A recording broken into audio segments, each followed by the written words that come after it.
senang banget nih balik ke UPH sebagai alumnus dari program DRM, dan saya terima kasih Pak Rektor dan Ibu Dekan, Bu Dr. Almeda yang juga sudah mengundang saya di sini, karena ini senang banget nih balik ke beautiful campus. Finally, waktu di ujung-ujung itu saya harus Zoom semuanya, jadi nggak merasakan auranya ada di beautiful campus ini. Dan tentunya mahasiswa-mahasiswa ini harus bersyukur bahwa pandemi kita sekarang sudah memasuki tahap yang lebih terkendali, sehingga kita bisa berkumpul di UPH ini dengan physical ya, tapi juga katanya ada yang bergabung secara virtual. Nah, jadi Pak Rektor sebelah Pak Rektor itu adalah staf-staf beliau dulu. Jadi Pak Frans, Pak Vincent, Pak Iman, ini adalah staf-staf di Kementerian Pariwisata dan Ekonomi Kreatif. Dan UPH itu sebetulnya adalah singkatan dari Universitas Pariwisata Penuh Harapan. Karena Pak Rektor itu dulu adalah sekjen di Kementerian Pariwisata dan Ekonomi Kreatif. Dan juga di sini hadir ada Pak Kepala Dinas Pariwisata Provinsi, Pak Haji Muhyiddin, dan juga ada staf khusus kami bidang akuntabilitas, Bapak Krisnandi. Nah, juga selain hadir dari para industri, saya ingin menyapa Rebecca Hall dari Victorian Government, yang tentunya tadi pagi saya dapat kesempatan untuk melepas Bapak Perdana Menteri Australia yang baru untuk kembali ke Australia dan memulai chapter yang tentunya akan sangat exciting antara Indonesia dan Australia, terutama di sektor pariwisata dan ekonomi kreatif. Seperti kita ketahui, Australia sekarang menduduki wisatawan nomor 1 di Indonesia, dan ini setelah dibukanya kami melihat minat wisatawan Australia datang ke Indonesia, dan bukan hanya ke Bali tapi ke destinasi-destinasi baru lainnya.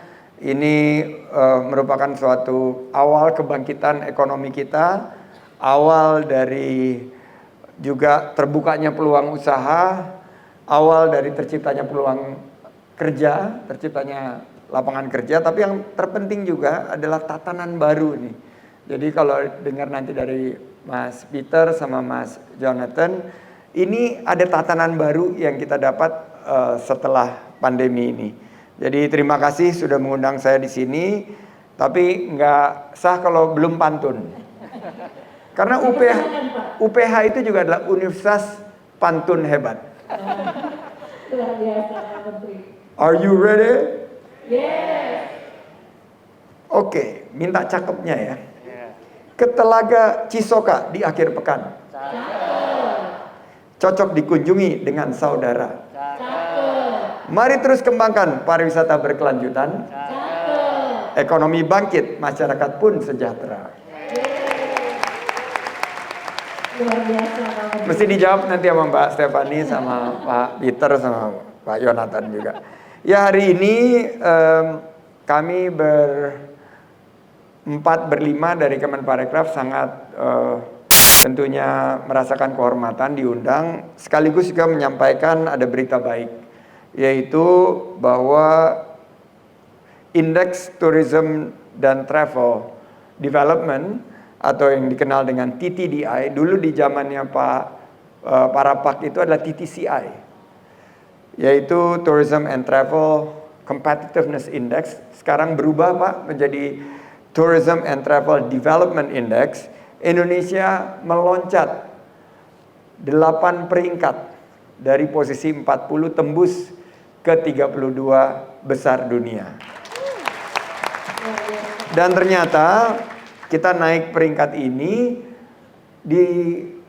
kita lakukan di tengah-tengah pandemi, karena kita melakukan pembenahan-pembenahan secara pentahelix, bukan hanya pemerintah saja, tapi dari akademisi, dari dunia pendidikan, dari dunia usaha, dari komunitas masyarakat, dari regulasi, dari media, semua mendukung.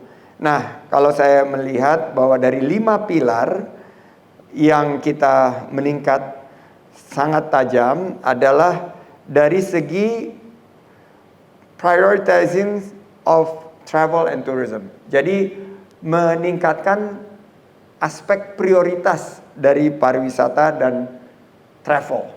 Jadi ini kita naik dari peringkat 12 menjadi peringkat 3. Jadi pemerintah telah lead dan industri telah mendukung, PHRI terima kasih, yaitu kegiatan memprioritaskan pariwisata dan perjalanan atau travel and tourism. Yang kedua, dan ini tentunya karunia dari Tuhan Yang Maha Kuasa, natural resources. Kita naik dari peringkat 17 ke peringkat 8. Yang ketiga, tourism and travel, demand, pressure, and impact. Jadi ini adalah indikator baru dan kita langsung mencatatkan posisi kita di 13 tertinggi di dunia. Jadi dari segi demand, pressure, and impact. Bagaimana kita memberikan stimulasi terhadap permintaan dan juga dampak daripada tourism and travel. Yang keempat, cultural resources. Kita naik dari peringkat 24 ke peringkat 16 dan yang paling tentunya kita sekarang bergerak dari kuantitas menjadi kualitas. Di sini menarik. Price competitiveness. Dulunya kita yang paling murah, ranking ke-6. Sekarang kita di ranking ke-20. Nah, ini cocok dengan pergerakan kita dari pariwisata berbasis kuantitas hanya mencari jumlah kunjungan wisatawan ke kualitasnya. Dari 3S yang dulu Sun, Sea, and Sand ke 3S yang baru adalah Serenity, Spirituality, and Sustainability. Nah, tapi banyak PR guys. Dan ini tugasnya Peter sama Jonathan nih, bantuin kita nih. Oke, those are the top 5. We have the bottom 5. Nah, the bottom 5. Tugasnya Pak Parapak juga, karena dulu namanya Parpostel. Number 1 that we did not too well, ICT readiness. Bro Peter, ICT, Wahyu, ayo dong dorong ICT kita. Information, Communications, and Technology. We ranked, slip by 1 point. 2019 kita ranking 67. Tahun ini kita ranking 68. Not too good. Yang kedua, Pak Frans, Pak Vincent, ini tugas kalian. Environmental Sustainability. Enggak terlalu bottom. 2019 kita paling bawah 135, tapi kita sudah mulai dengan anak-anak muda yang lebih mengedepankan keberlanjutan lingkungan, juga pengelolaan sampah, juga pengelolaan air yang lebih baik, dan penggunaan energi baru terbarukan dan electric vehicle. Kita naik dari tadinya paling bawah di 135, sekarang kita ranking tapi masih 69, papan tengah. Harus ditingkatkan baru. Ketiga, socio-economic resilience and condition. Ini indikator baru, kita di ranking 80. Sangat challenging. Yang keempat, Steph, you need to help. Health and hygiene. Dengan adanya pandemi, health and hygiene menjadi indikator utama. Dan kita ada di ranking 82. Dan terakhir, nah ini semua harus bergandengan tangan, tourist service infrastructure. Kita ranking nomor 91. Jadi kita semua harus siap nih untuk memperbaiki. Siap semua? Siap. Kurang kompak. Siap semua? Siap. Oke, karena you guys are the future. Kita ini udah generasi saya above 50 years old. Although my fitness age is at about 40, tapi my biological age nggak bisa dibohongin. Kalian, tetap muda. Terima kasih. You're my Christmas list. Nah, Indonesia sekarang kalau kita lihat sudah dalam transformasi. Tadi Mbak Armelda udah menyampaikan bahwa we're moving into personalized, localized, customized, and smaller in size. Dan sekarang kita sudah masuk ke dalam tahap ketiga dari reshaping, reinvigorating, reset dari tourism, yaitu kita sudah melalui tahap penyelamatan, kita sekarang ada di tahap akhir dari pemulihan dan kita akan masuk ke dalam tahap pertumbuhan dan akselerasi. Nah, jadi you said the right thing, not just upskilling dan reskilling, tapi new skilling. Because there are new skills yang diperlukan. Misalnya kita punya program Carbon Footprint Calculator. Itu Pak Franz dan Pak Vincent yang lagi mengedepankan. Bagaimana you guys, ini anak-anak muda, kalau lagi healing, lagi traveling ke destinasi, sampai di sana, you need to calculate berapa banyak carbon emissions that you are responsible of. Dan harus ikut dalam suatu kegiatan di destinasi yang meng-offset karbon yang sudah dikeluarkan. Misalnya Mbak Stephanie berangkat dari New York ke Jakarta. You need to plant 35 trees. If you travel economy. If you travel business, 42 trees. Pastinya anak-anak muda kita tertarik nih Pak. Nah, yang kayak gini-gini kita ingin. Karena setting ini bisa dilihat di mana Pak? ya, bisa dilihat di indonesia.travel, kita kerjasama dengan jejak.in. Ini bagian daripada ekosistemnya Gojek dan Tokopedia. Jadi kita ingin ada 5 program flagship pariwisata berkelanjutan kita, yaitu Sustainable Tourism Destinations, Sustainable Tourism Observatories, Sustainable Tourism Certifications, Sustainable Tourism Industry, and Sustainable Tourism Management and Marketing. Nah, kita harapkan Sustainable Tourism Industry ini akan mendorong industri-industri pariwisata menerapkan praktek-praktek pariwisata berkelanjutan, dan isu yang menjadi perhatian dan pengembangan industri yang berkelanjutan ini daya dukung, carrying capacity. Kemarin tuh Borobudur ributnya setengah mati Pak Rektor. Tapi yang difokusin itu salah. Yang difokusin itu Rp750.000 untuk naik ke atas, which is completely not the point. The point itu adalah daya dukungnya. Berdasarkan hasil studi kita, bahwa Candi Borobudur itu hanya bisa menampung per hari itu not more than 1.200. Otherwise, it will continue to deteriorate in condition. Jadi, kita hitungnya 1.200, tapi yang terkomunikasikan adalah untuk 1.200 itu bayarnya 750.000. Which is completely off message. Message kita yang ingin kita sampaikan, pariwisata yang berkualitas, menjaga kelangsungan dan kelestarian Candi Borobudur, yang juga berbasis komunitas, secara totalitas kita tingkatkan, karena untuk masuk ke kawasan Borobudur itu tidak berubah harganya. Nah, ini yang tolong disampaikan oleh teman-teman. Jadi level of acceptable changes, manajemen pengunjung, crowd control, produksi dan konsumsi yang berkelanjutan, supply chain, ini penting banget. Dan pariwisata carbon neutral, kami sudah mencanangkan 2030 net zero buat pariwisata. Jadi I don't know about the rest, tapi pariwisata kita canangkan 2030 kita punya net zero strategy. Kita ingin energi terbarukan dan kampanye tanpa plastik, produk ramah lingkungan dan infrastruktur hijau, dan financing, green financing, pembiayaan hijau itu menjadi kunci dari kita ke depan. Terakhir, I know I'm taking too much time. You wanna hear from beautiful Stephanie and the rest of the millennials, adalah Kementerian Pariwisata punya kebijakan unggulan, yaitu desa wisata. We love this desa wisata. Kenapa? Karena it's so holistic, it's so inclusive, bahwa we are actually reaching to the bottom of the pyramid. Kalau kita bicara mengenai pariwisata-pariwisata yang kelas atas, ini nggak memberikan dampak terhadap kesejahteraan masyarakat secara keseluruhan. So desa wisata, misalnya di dekat sini ada desa wisata Cikolelet di Serang, ada desa wisata Sukarame di Pandeglang. Ini adalah konsep daripada kita yang ingin mendorong dan kita bungkus dalam anugerah Desa Wisata Indonesia. Jadi harapannya kita bisa bekerja sama dengan UPH agar kita bisa meningkatkan pariwisata menuju pariwisata yang berkualitas dan berkelanjutan. Terima kasih Pak Menteri, setuju. UPH selalu siap sedia ya untuk bekerja sama dengan Kementerian Pariwisata. We are into that Pak, kita sudah benar-benar ikut turut membantu. Terima kasih Pak Menteri, paparannya ternyata guys, katanya Pak Menteri kita harus lebih milenial ya.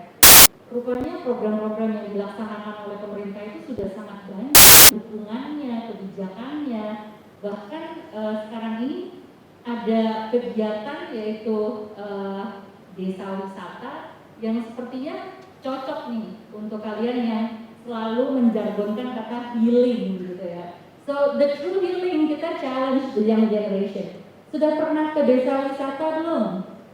Halo. Coba yang udah pernah angkat tangan. Pak Parapak udahlah pasti. Siapa yang sebelah sana? Ini Gen Z. Oh, itu di Gen Z itu yang paling angkat tangan. Coba kita cek. Silakan berdiri. Desa wisata apa yang dikunjungi? Coba kasih mic tuh. Ayo, Gen Tuh, Z. yang paling berdiri, silakan. Silakan berdiri. Oh, belum ada yang belum pada datang nih. Oke, kalau belum ada yang ke desa wisata, saya kasih dua PR. Pertama, desa wisata terdekat di sini, Pak Vincent, adalah desa wisata Cikolelet ya, di Serang, dan desa wisata Sukarame di Pandeglang itu di Carita, Pantai Carita. Tapi kalau yang suka ke Bali, ada desa wisata terbersih di dunia, yaitu desa wisata Penglipuran. Itu udah luar biasa ya Bu Dekan ya, desa wisata. Dan desa wisata pemenang, desa wisata terbaik dunia tahun 2021 adalah desa wisata Ngelanggeran di Gunung Kidul. Amazing. Itu desa wisata terbaik yang mendapat penghargaan dari dunia, dari UNWTO, dan saya bawakan pada sidang umum PBB bulan lalu di New York. Terima kasih Pak Menteri. Jadi di accept the challenge ya oleh Pak Menteri ya. Oke, ini untuk Gen Z yang kebetulan mereka adalah mahasiswa semester 3 saat ini. Jadi kalau untuk kakak kelasnya mungkin sudah pernah ke Penglipuran, teman-teman dari kampus lain mungkin juga sudah pernah ya ke desa wisata ya. Ya, mari kita galakan untuk wisata ke desa. Ya, kalau tadi yang dilakukan oleh pemerintah sudah cukup banyak, kita juga ingin mendengar apa yang dilakukan dari bidang pendidikan. Mungkin Ibu Stephanie bisa share, selanjutnya nanti kita akan tanyakan juga dari teman-teman kita ya, para pengusaha muda.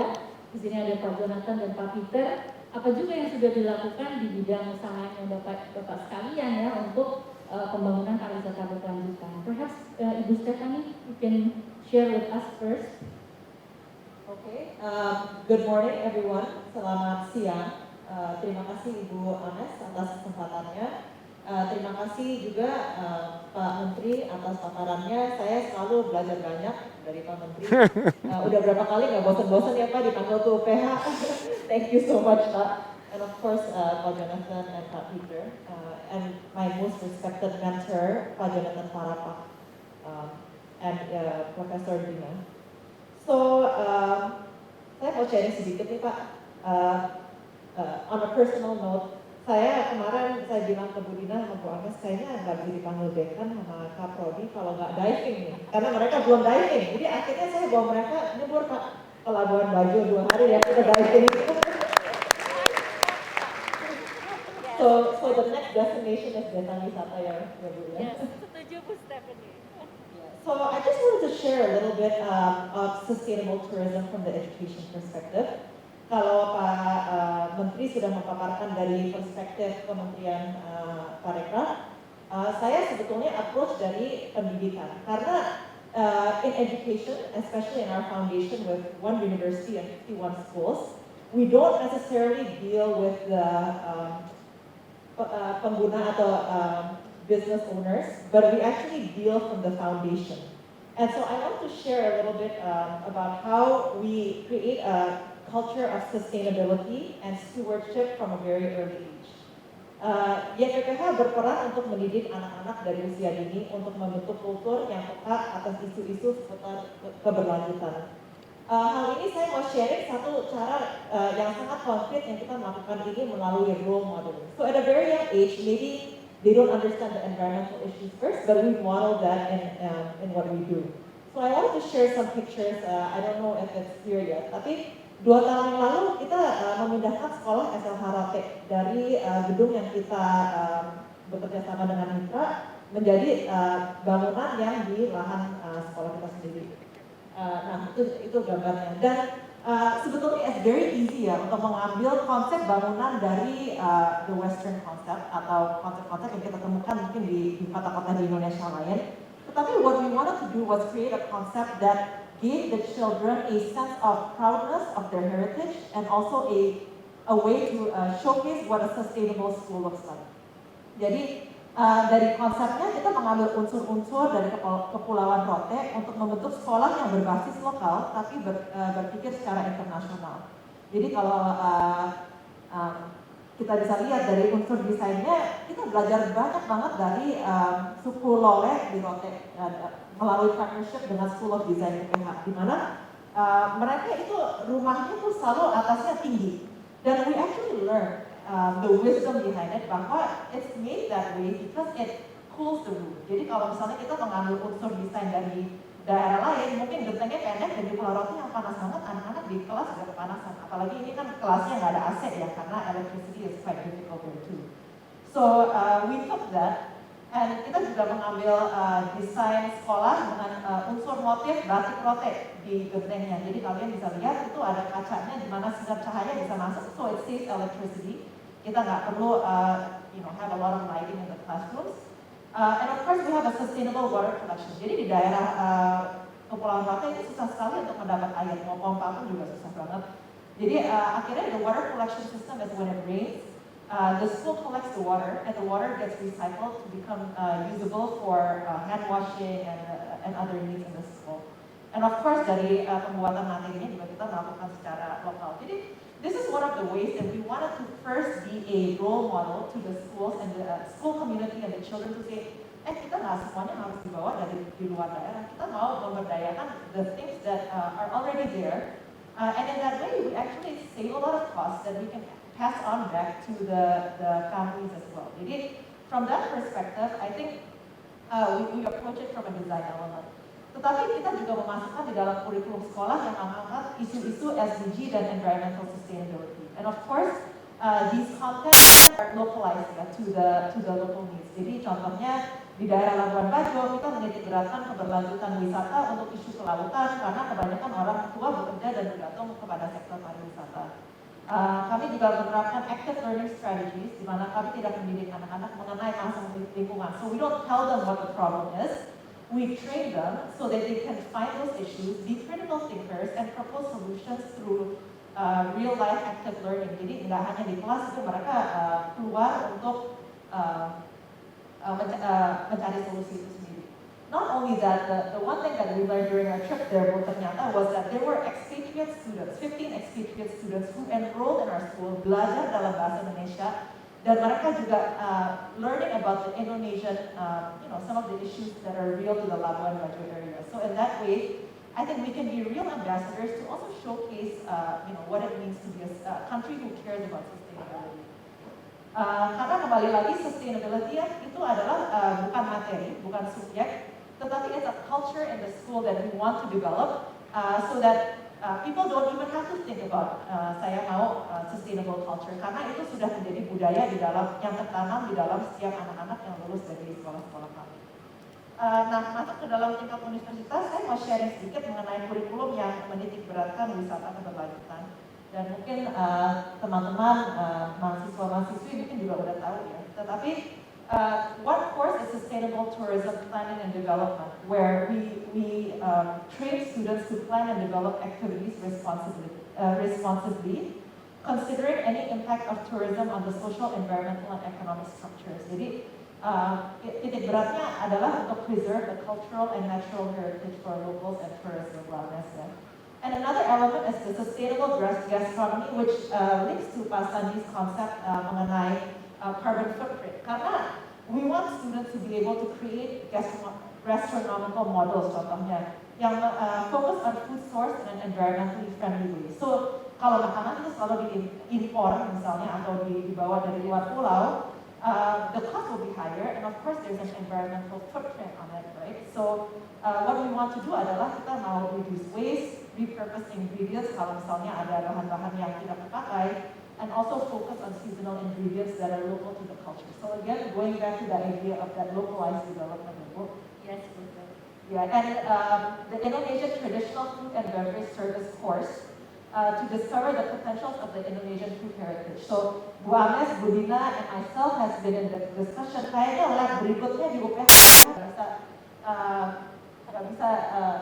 harus lab untuk menitik beratkan the Indonesian cuisine ya, supaya semua lulusan UPH betul-betul mengetahui, memahami materi-materi food sources and cara masak yang Indonesian. But next to Booster Food, the lab is on the way. Traditional Indonesian kitchen lab on the way, Pak. Tepuk tangan dong buat Booster. Tapi mungkin peresmiannya Mas Andi perlu datang lagi ya Pak? Yes, Pak Sandi have to stay and see our lab first after this ya Pak. The students are longing to wait for you because they prepare special cuisine. Ada makanan khusus yang disajikan dimasak oleh mahasiswa. And it's supported also by Ibu Rebecca, part of the food, and also Indonesian ingredients. Mereka barangkali bisa juga saya tanya dan Jonathan dan pasti Kak Sandi. Ini udah ketiga kalinya saya ke UPH, jadi saya juga cukup dekat dengan UPH. Yang pertama sebagai guest lecturer, yang kedua saya pernah lihat ruangan ini, ternyata saya pernah nemenin mantan saya graduation di sini. Wow. Yes. Berarti kita nggak dari UPH ya di sini. Mantan saya ternyata orang UPH, makanya saya baru ingat. Jadi sebagai perkenalan, nama saya Peter, saya dari 2017 membangun yang namanya tadi Wahyu. Memang konsepnya kita di kuliner. Saya bukan praktisi pariwisata, tapi saya suka jalan-jalan dan pasti related dengan food. Ya, kita bicara pariwisata, jalan-jalan, healing, pasti juga mencari makanan sekitarnya. Ya, dan kita lihat kalau misalnya dari 2017, keinginan saya sebenarnya pernah bicara juga dengan Pak Sandi waktu Pak Sandi masih wakil gubernur. Kita ingin supaya makanan di Jakarta ini bisa tertata rapi, khususnya warung-warung kecil, restoran. Saat ini puji Tuhan sudah ada 21.000 member UKM yang sudah bergabung di Wahyu. Dan bicara sustainability, sebenarnya menarik, ada 5 fakta yang harus dibereskan di industri kuliner ini. Terutama kita bicara soal small restaurants atau UKM. Yang pertama itu soal ekonomi pastinya. Mereka cukup terkena dampak pandemi pastinya, gitu ya. Karena itu digitalisasi itu adalah salah satu kunci jawaban. Kita melihat bagaimana warung-warung, restoran yang sudah adaptasi teknologi ternyata mereka lebih sustain. Karena itu digitalisasi itu adalah keniscayaan, keharusan. Kemudian bagaimana kita bisa membuat, nanti akan saya ceritakan bagaimana warung-warung ini juga dapurnya kita pakai untuk cloud kitchen Pak. Jadi 21.000 ini dapur-dapurnya kita utilize sehingga mereka juga bisa mendapatkan penghasilan tambahan. Kemudian nggak cuma dari sektor ekonomi, kemudian pasti juga kita bicara soal lingkungan. Bagaimana soal limbah minyaknya mereka, ya. Mereka setelah mereka selesai masak, minyaknya itu dibuang kemana.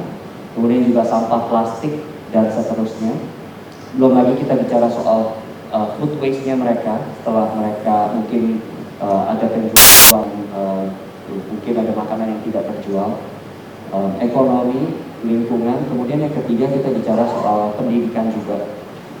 Ini menarik fakta di mana khususnya warung-warung tradisional ini generasi mereka yang dibawa adalah generasi yang tidak diperbolehkan untuk menempuh pendidikan yang tinggi. Kenapa? Karena mereka orang tuanya takut siapa yang meneruskan usahanya. Jadi karena itu dari kami juga kami memberikan beasiswa juga kepada anak-anak pemilik warung yang mungkin kita rasa harus punya masa depan juga, gitu ya. Kita nggak pernah tahu ternyata anak dari pemilik warung adalah calon presiden di masa depan, ya kan. Kemudian yang keempat kita juga bicara soal kesehatan. Bagaimana mereka memasak dengan tepat dan benar. Ya. Jangan sampai makanan-makanan yang disajikan kepada orang banyak itu makanan-makanan yang mungkin kurang layak. Karena seperti yang kita tahu betapa banyak orang yang makan di warung tradisional. Dan makanan ini tentu mempengaruhi gizi dan masa depan yang makan juga sebenarnya. Karena itu kita juga sangat memperhatikan bagaimana cara mereka memasak. Karena itu besar harapan saya juga mungkin bisa berkolaborasi dengan UPH gitu ya. Bagaimana dengan students bisa membantu mengedukasi mereka juga yang di lapangan. Kemudian yang terakhir kita bicara soal sosial budaya juga. Ya. Kita melihat bagaimana kehidupan mereka juga perlu diperbaiki juga. Sayang sekali kalau saya lihat mereka tempatnya mungkin nggak besar gitu ya, 3x3, tapi dihuni oleh 4 orang, 5 orang, juga kemudian juga kamar mandinya dan dapurnya dan segala hal yang mungkin sebenarnya kurang layak gitu ya. Oleh karena itu sepanjang pandemi kemarin dan juga sampai hari ini kita juga masih merenovasi, kita bantu membereskan tempat mereka juga jadi supaya lebih baik.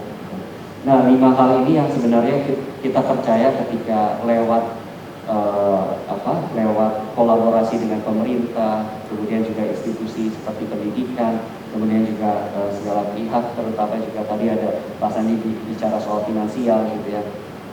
Ini akan menjadi masa depan yang saya rasa bisa mencerahkan Indonesia gitu ya. Memang kelihatannya hanya lewat makanan, lewat tempat makan atau small restaurant, tapi sebenarnya ini adalah gerbong ya. Kalau kita bicara tempat makan, gerbongnya apa aja sih? Supply chain tadi Pak Sandi ada bilang ya. Kita saat ini di Wahyu sendiri kita bekerja sama dengan satu desa di Sukabumi, jaraknya 3 jam. Kita equip beberapa petani gitu ya. Jadi petani di sana langsung kita ambil 12 jenis sayur-sayuran di sana, tomat, kemudian timun gitu ya, timun acar, cabai dan seterusnya, itu langsung dari petani ya. Kemudian dari sana langsung diantar ke gudangnya kita dan kita distribusi ke warung-warungnya kita. Jadi apa yang disajikan di warung itu fresh dari para petani. Dan menariknya ini ternyata juga sejalan dengan tadi Pak Sandi bilang desa wisata. Bayangkan saat ini mereka kurang lebih desa itu udah kita support lumayan lah, berapa ratus juta omset gitu ya. Itu baru baru dari Wahyu aja gitu ya. Belum kita bicara bagaimana kita bisa berkolaborasi dan akhirnya desa ini bisa menjadi hidup gitu. Dan ya ini baru gerbong supply chain, belum lagi kita bicara soal UKM, produksi dan sebagainya. Jadi menarik soal bagaimana kita bisa membuat food bisa lebih punya peranan sentral di dalam pariwisata Indonesia. Terima kasih. Luar biasa Pak Peter dengan Wahyu ya. Pertama sustainable tourism business is bringing benar-benar a huge impact ya for all people, stakeholders, terutama benefiting the social economy for the communities ya Pak ya. Oke, terima kasih Pak Peter, penjelasannya sangat menginspirasi. Selanjutnya Pak Jonathan, kita mau dengar dari Bapak. Halo, selamat siang semuanya. Senang kembali lagi ke kampus tercinta ini.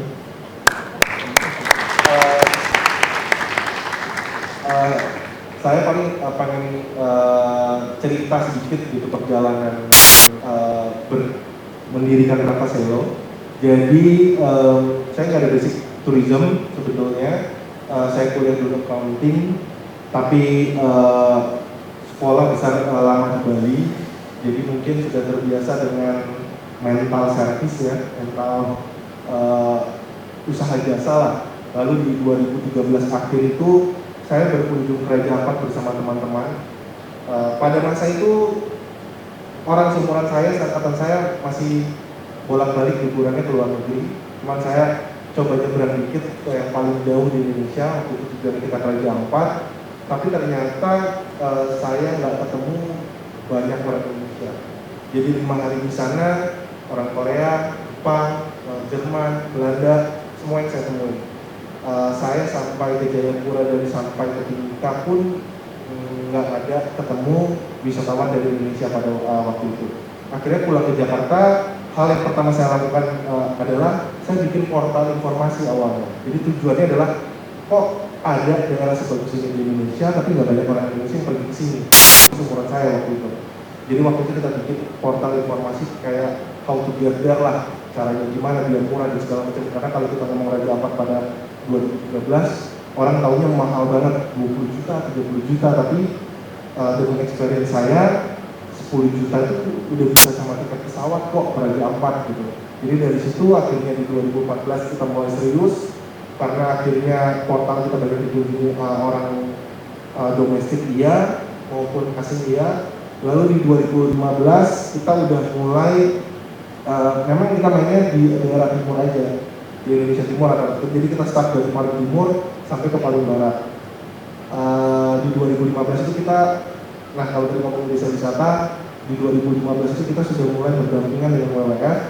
Waktu itu kita mengambil jadi pendampingan WWF untuk membentuk satu Pokdarwis di Kepulauan K. Jadi kalau teman-teman tahu, Kepulauan K itu punya pasir terhalus nomor 2 di dunia, itu ada di Indonesia. Dan ada burung pelikan dari Australia yang suka ada di satu pantai di sana. Jadi kita membantu membuat itinerary, membuat cara menjual paket wisata sampai mentraining kelompok-kelompok ibu-ibu yang masak, driver, guide dan segala macam. Nah di 2016 itu saya men-challenge tim kita di Travaselo dan men-challenge company sendiri untuk bahwa karena semakin sering saya membawa tamu ke destinasi, saya yakin walaupun kita sudah dengan standar SOP yang benar, pasti ada aja merusaknya dalam tanda kutip gitu ya. Nah akhirnya saya men-challenge bahwa company kami harus melakukan CSR. Nah kita mikir company kita kan masih kecil banget, tapi gimana cara bikin CSR? Akhirnya kita bikin namanya charity trip. Jadi saya selalu setiap berkunjung ke satu daerah wisata yang pasti bagus kalau di Indonesia, tapi saya selalu mencari tahu apa sih kekurangan dari daerah yang bagus itu. Kayak contohnya saya ke Sumba, ternyata ada banyak case anak-anak kecil yang sekolah masih berjalan kaki 7-10 km, PP 20 km itu ke sekolah nyeker. Oh ternyata banyak yang nggak punya sepatu. Sepatu adalah hal yang cukup mahal untuk di desa-desa tersebut. Akhirnya kita di 2017 kita campaign bikin namanya Shoes for Hope. Jadi kita ngajak orang jalan-jalan yang biasa ke Sumba 5 hari 4 malam itu dapat full experience. Tapi setengah harinya untuk orang yang khusus mau ikut trip ini, setengah harinya kita bermain dengan anak-anak. Karena kita akan berbagi sepatu dengan anak-anak. Tapi memang karena kami juga berdampingan dengan beberapa organisasi-organisasi ekowisata, kita juga konsultasi lah dengan senior. Dampak pemberian itu kalau tidak dilakukan dengan benar bisa berujung dampak negatif lah dari orang yang menerima. Akhirnya kita juga dengan kepala sekolah lah, dengan juga NGO dampingan di desa-desa tersebut, itu kayak cara pembagiannya kita hanya simbolis, tapi nanti ketika kenaikan kelas mereka baru dapat sepatu-sepatu itu. Itu saya Shoes for Hope itu sudah 4 chapter, 1000 sepatu di Sumba, 500 sepatu di Rote, 500 di Desa Papagarang, di Labuan Bajo, dan juga terakhir itu kita 1000 sepatu di Raja Ampat. Jadi itu yang saya ngajak anak muda untuk kayak, saya punya traveling cara baru loh. Gitu. Kalau kita ngomong traveling itu selalu murah-murah aja, selalu kayak cuman happy-happy aja, tapi saya sedikit pengen menanamkan kepada anak-anak muda, terutama milenial dan Gen Z, bahwa ada hal-hal yang harus kita perhatikan pada saat kita traveling. Nah lalu saya men-challenge diri lebih besar lagi di tahun depannya, kami membangun sekolah. Ini adalah challenge paling besar kita. Jadi di Sumba Timur itu ada satu desa, mereka sudah punya lahan sertifikat tapi tidak punya tempat untuk sekolahnya. Nah, saya pikir gimana ya caranya. Akhirnya kami membuat proposal, nawarin ke beberapa brand. Jadi kita ngebangunin sekolahnya. Ya ada beberapa brand yang, jadi kita jualnya partial. Jadi misalnya kalau teman-teman bikin sponsor kayak, oh kita butuhnya uang 1 miliar, tapi masa nawarin ke satu brand 1 miliar, pasti belum tentu brand itu mau kan. Kita jualnya per part lah gitu. Jadi kayak kelasnya siapa nih yang mau bangun? Oh akhirnya Panasonic yang kemarin mau bangun. Terus misalnya kemarin library sama toilet siapa yang mau bangun? Siapa yang fokusnya kira-kira di bidang pendidikan sama kesehatan? Oh kita waktu itu ngajaknya Wings ya, Saking Surya. Akhirnya semua tercapai, sekolahnya udah ada, cuman kemarin pada saat banjir di Sumba, atap kita runtuh gitu. Tapi ya sekolah masih terus berlanjut. Nah, kalau ditanya Travaselo itu fokusnya kemana? Walaupun kita travel, kita selalu fokus ke pendidikan, terutama di daerah tersebut. Kita pengennya anak-anak itu nanti jadi generasi penerus kan, terutama di pariwisatanya. Dan juga kedua pendidikan, ketiga kesehatan. Sebenarnya waktu saya ambil tesis di Tangkahan, saya waktu itu pas ngobrol juga sama teman-teman di wisata Tangkahan, cita-cita tuh pengen banget bangunin semacam kayak puskesmas kecil lah, karena katanya kalau mereka mau ke puskesmas tuh 2,5 jam naik motor gitu. Nah itu cuma karena kemarin pas selesai pandemi dan segala macam belum berjalan lagi, ya, cuman kita harap tahun depan kita udah mulai bisa bikin trip-trip kayak gitu lagi. Jadi saya selalu mengajak anak muda untuk traveling pakai cara yang baru lah gitu. Mungkin kalau traveling yang kayak biasa tuh banyak banget yang nawarin, tapi kalau misalnya kayak gini mungkin ya kita ada beberapa yang sudah mulai, teman-teman kita happy juga. Tapi justru masalahnya kadang-kadang banyak yang lebih tertarik itu anak-anak Indonesia yang kuliah di luar negeri, akhirnya ngajak kita collab gitu, untuk bangun jalur bersih, bangun sekolah dan segala macam. Siapa tahu nanti kita bisa collab juga sama UPH untuk hal-hal kayak gitu. Terima kasih, very inspiring ya. Rupanya bisnis itu kalau misalnya dijalankan dengan prinsip giving benefit, giving back to the community, ternyata bisa berdampak sangat luas dan luar biasa ya. Dan akhirnya ini mudah-mudahan bisa menginspirasi seluruh generasi muda kita yang hadir di ruangan ini. Now this is the second question and it's going to be the last because we don't have quite much time. The challenges, Pak Menteri. Jadi kalau kita bicara tentang sustainable tourism development, what are the challenges yang kita hadapi gitu. Kemudian kira-kira upaya apa yang harus kita lakukan khususnya generasi muda ini, mungkin bisa diberikan sedikit motivasi gitu ya. Apa yang harus di-prepare untuk kita semua? Mungkin dari Pak Menteri bisa sampaikan sebelumnya. Baik.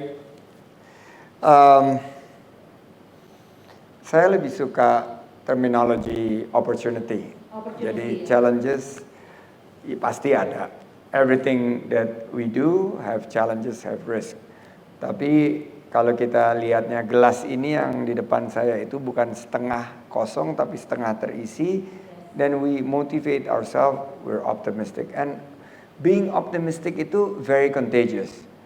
When you're jovial, when you're feeling good about yourself, itu contagious. Dan saya coba melakukan ini dari small little things yang saya kerjakan baik di Kemenparekraf maupun juga di kegiatan lainnya. Tapi I like to sum it up bahwa ada 3 isu utama dan kebetulan 3 isu utama ini menjadi isu utama kita di G20.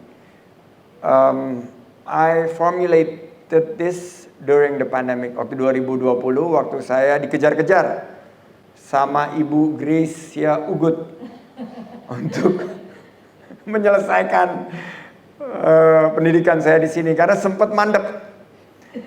Dan I had to go through 2 elections.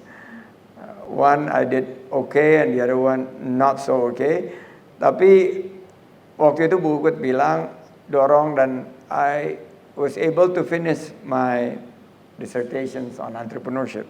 Dan 3 hal ini yang dulu saya pas at the onset of the recovery. On the pandemic. First is I call this unstoppable global trend. Pertama adalah digitalizations yang merupakan bagian daripada transformasi. Jadi transformasi digital. Dan yang kedua, karena waktu itu kita baru masuk ke pandemi, adalah health issue. Isu-isu yang berkaitan dengan kesehatan, tapi bukan kesehatan yang kuratif dan rehabilitatif, tapi justru yang promotif dan preventif. Jadi saya melihat bahwa ini ada opportunity. Di Parekraf juga satu, how you digitize the entire ecosystem. Mulai tadi supply chain, sampai services, marketing dan lain sebagainya using digital technology. And you have artificial intelligence, you have Internet of Things, you have virtual reality, you have augmented reality dan segala macam. Ini basically the challenges and opportunities at the same time. Secondly, how you adapt. Jadi pertama innovate, kedua adapt dengan kondisi kesehatan sekarang. How do you really put yourself, anak-anak muda ini being agent of change. Saya selalu bilang jangan jadi kaum rebahan, tapi jadilah agen perubahan. Bersikap adaptif. Nah, inilah yang kedua tentang global health architecture, which is the second point of our G20 platform. Yang ketiga, and it's inevitable yang hari ini kita bicarakan, adalah isu mengenai sustainability, mengenai green economy. Yang tadi disampaikan oleh Mas Yonatan, Mas Peter, and I think in a way juga oleh Rebecca, adalah how do we continue moving towards the green economy? How do we focus ourselves in thinking and embedding in our daily life about being contributive to the preservation of environmental aspect dan lain sebagainya. Dan kalau kita semua berpikir seperti itu, ini bukan hanya sebuah kewajiban yang tadi Mas Yonatan bilang CSR, but I change it. It's not corporate social responsibility, tapi it's actually corporate investment opportunity. Karena saya punya teman, awalnya 3 tahun yang lalu waktu saya lagi mau menyelesaikan UPH, dia punya business idea yang awalnya dari kepekaan dia. Dia ingin merestorasi lahan gambut, peat soil restorations. So dia ngajak saya menjadi salah satu advisornya. That company started with zero. What they do is amazing.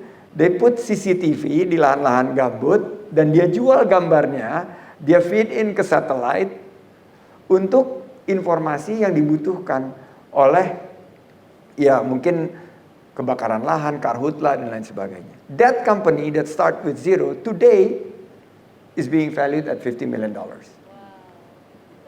Itu doing goods and it becomes an opportunity. Ada lagi satu teman, dia sama-sama juga tapi mangrove yang dia concern karena melihat nelayan di pesisir yang menghadapi climate change. Nah, akhirnya dia menanam mangrove. That company is now worth $10 million. Jadi menurut saya anak-anak muda, look at it from the bright side. You guys can be agents of change. Dan menurut saya kesempatan itu sekarang. Dan Indonesia is the epicentrum. When you talk about sustainability, kita ini paru-paru dunia.